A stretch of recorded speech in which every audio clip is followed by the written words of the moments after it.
Good morning. All right, I gotta do.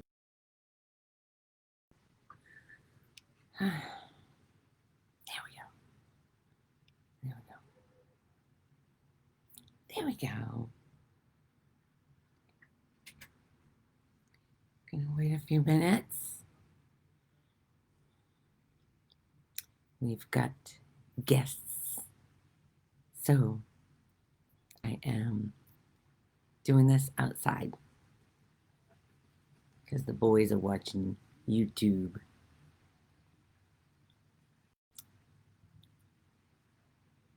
The time change is probably messing with everybody. No, it messed with me. Waking up at 8. I never wake up at 8. It's always 7 or before. Oh, somebody's here. Who's here? Type me a hi so I can see you.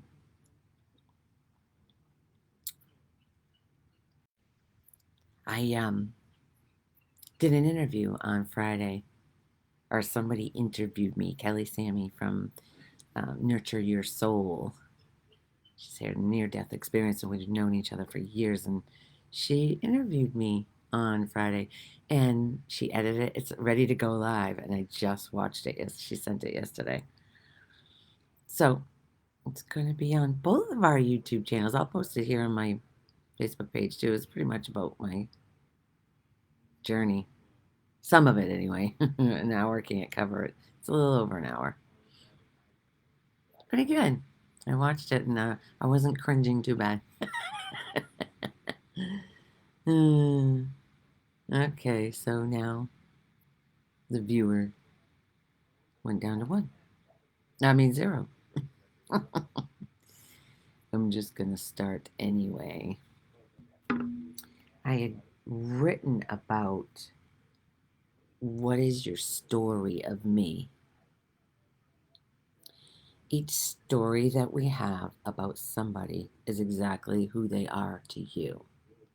What you believe about somebody, what you believe about anything, is how it's going. That's how life is going. Literally, what you believe is what unfolds in front of you. So if you believe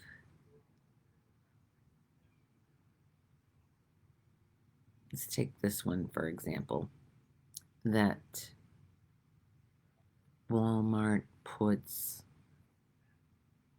something in their meat to, for whatever reason, don't even know why. That's going to have you scrambling other places because Walmart is not good enough or whatever.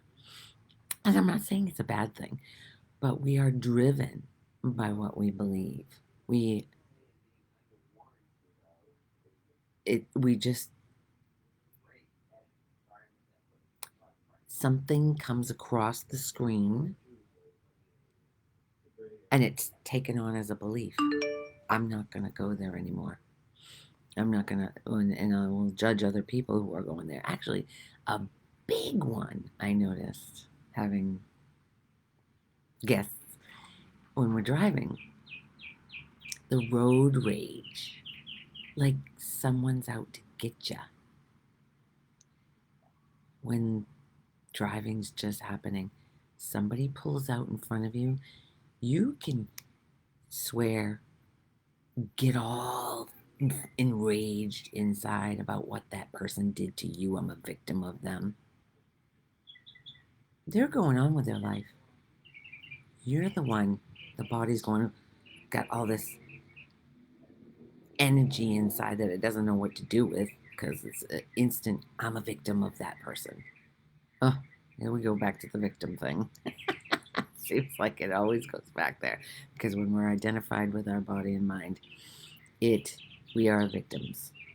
We believe we are victims and they did that to me. I'm suffering. If I believe that in any part of my life, I'm suffering. And even saying my life is like it's like I own it.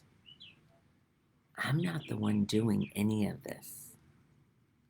Life is doing it perfectly. Nothing is out of order. Even the granny that gets in front of you and goes too slow. Who's the one that's getting so upset? Granny? Or is she just doing her thing? Just driving her car. Even somebody that pulls out in front of you and you judge them as an idiot or whatever. We are all connected. When you label somebody an idiot, you're hurting you. But we're not. We don't even realize we're hurting. We don't even feel it because we've numbed out to it. We are not allowed to feel when we're little. Don't cry or I'll give you something to cry about. Or if you're too joyful, even tone it down, calm down. So feelings are basically shit on our whole lives. So we're not fostered feeling, we're fostered to learn. Or it's all about knowing, gotta know, gotta know. The thing is, that I know mind doesn't know shit. It thinks it does, and it will argue. Okay, whoever's here, please say hi. um, it thinks it knows, and that's what causes the pain and suffering. Somebody posted something on Facebook that I commented on. It was some. It was two people say hi, so I know who's here and I can talk to you. um. Oh, it's only 7 after. Um. So they wrote something, and hi, Jenny. I hear Talia loved her party. She said it was the best or the prettiest party or whatever. Made Christina feel really good. So I'm so glad both of them felt good. Oh, that warmed my heart. Um, anyway, okay, so somebody wrote something on Facebook, a belief. It was about, um, it was a whole thing about Little Debbie's and a whole menagerie of basically junk food. And it said something about your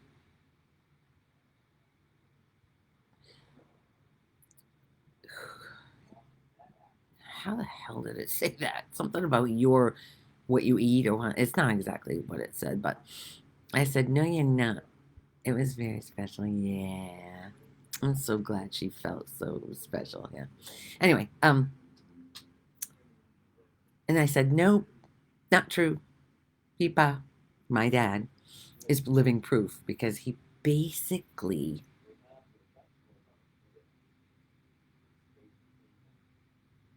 he did not eat fruits and vegetables. He did when we were younger out of a can, canned fruits and vegetables, which we believe is not as good as because it's packed in salt or whatever. Um, not as good as the fresh or the whatever. So, um,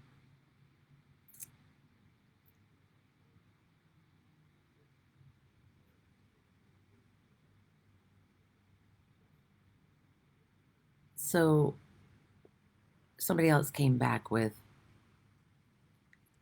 he ate fruits and vegetables or whatever. I literally never saw a fruit go past my father's mouth.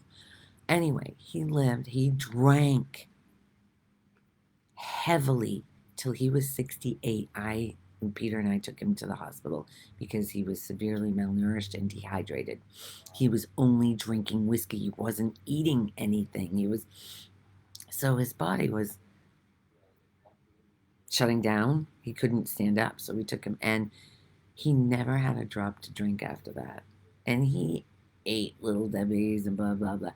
And I'm not condoning eating that stuff. I'm just saying, whatever you believe about what you're eating is what's causing the turmoil inside. If you want to eat a Little Debbie or whatever that's not good for you, what are you telling yourself as it's going in?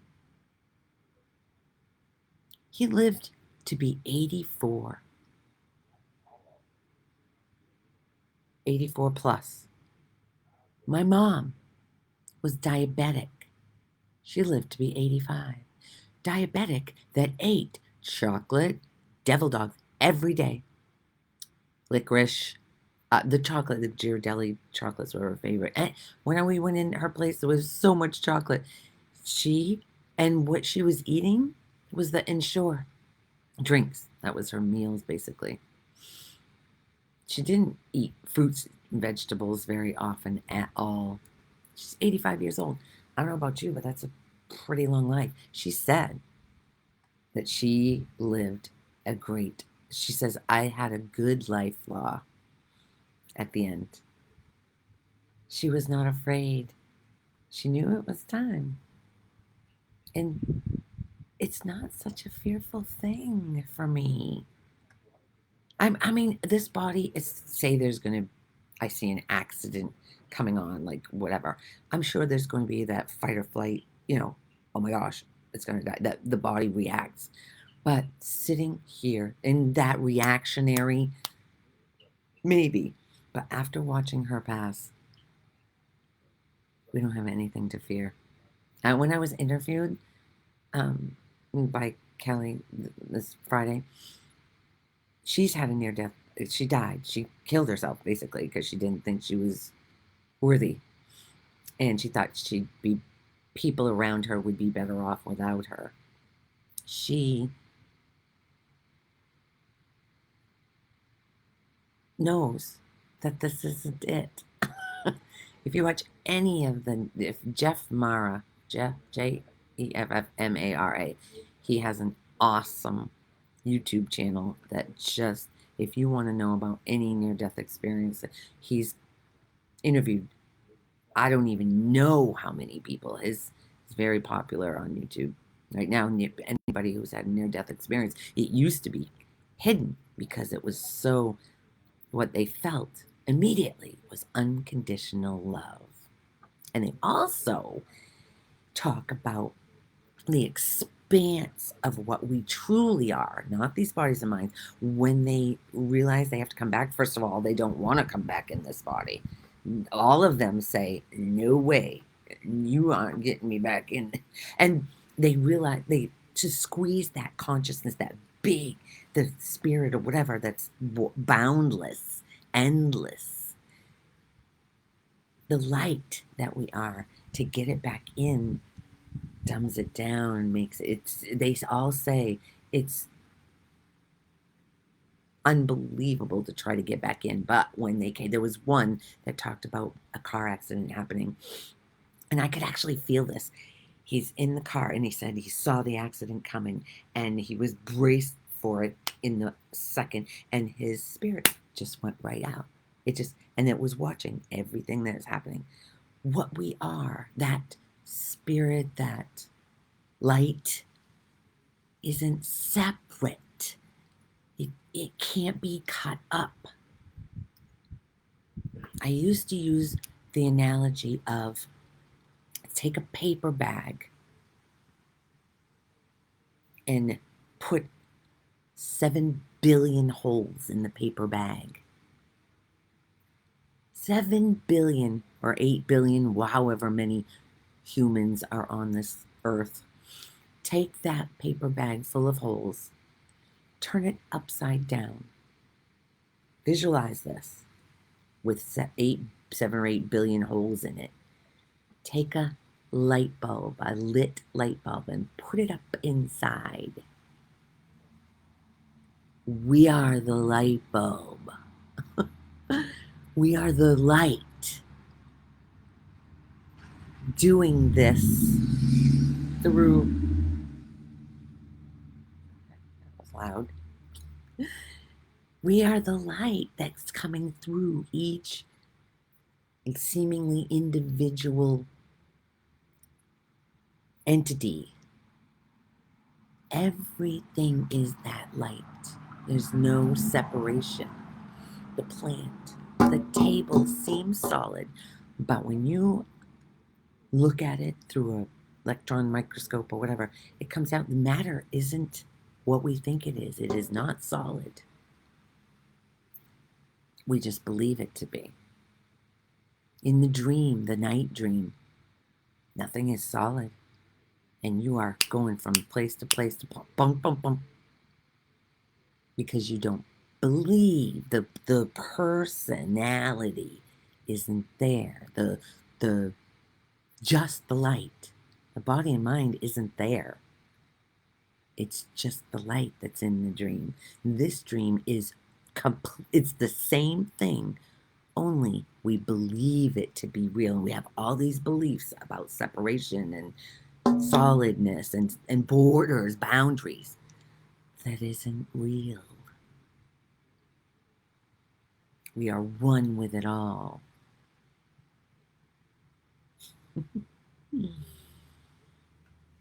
Those palm trees swaying in the wind. What moves those palm trees is what we are. Think about that one.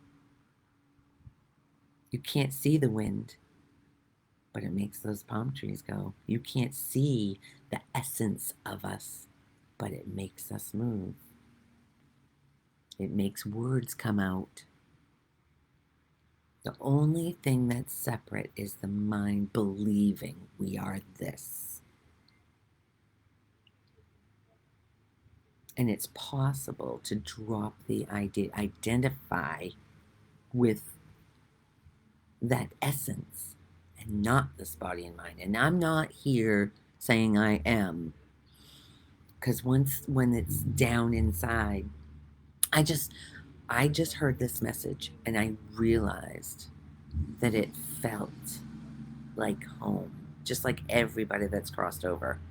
They know that this was just the dream. That's more real. Actually, Mom said to me when I got there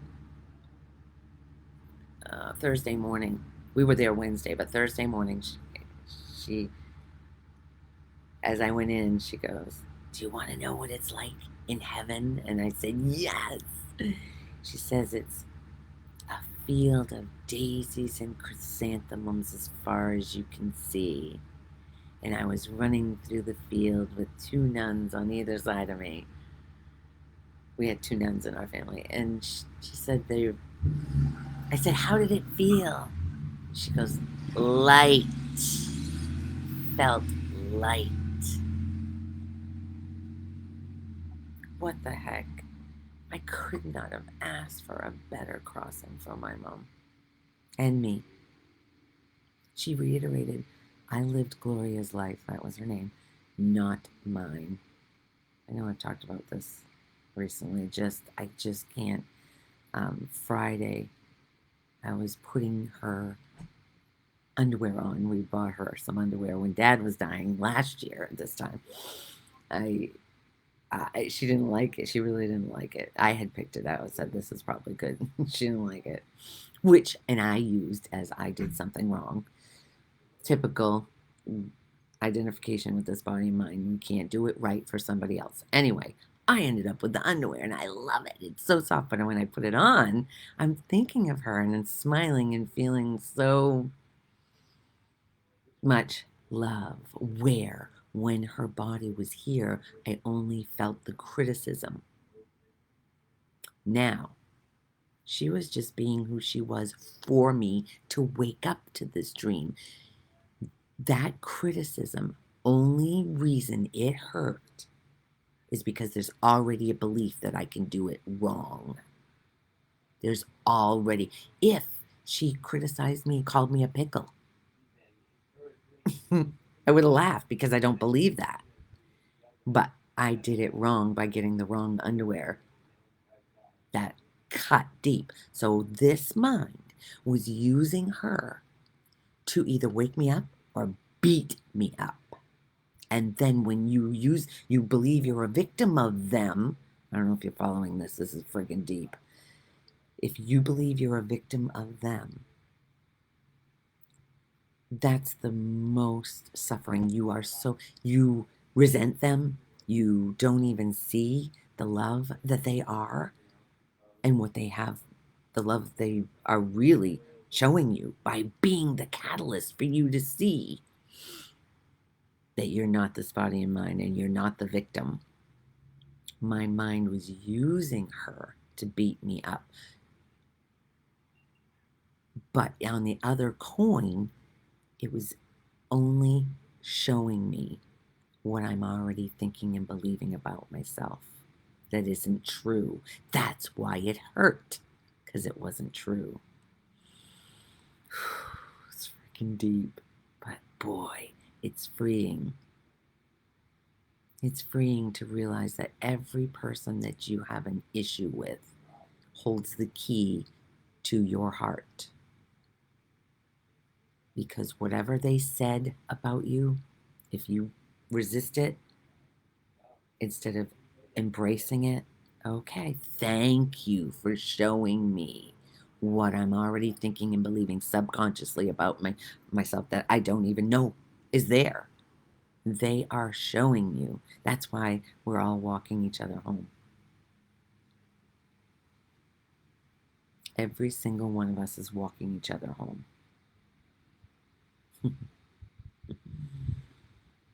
I think I'm done. Okie dokie. Oops. Thank you for joining. I know it's really seems like it's 8:22 because the clocks changed. I completely forgot about the clocks.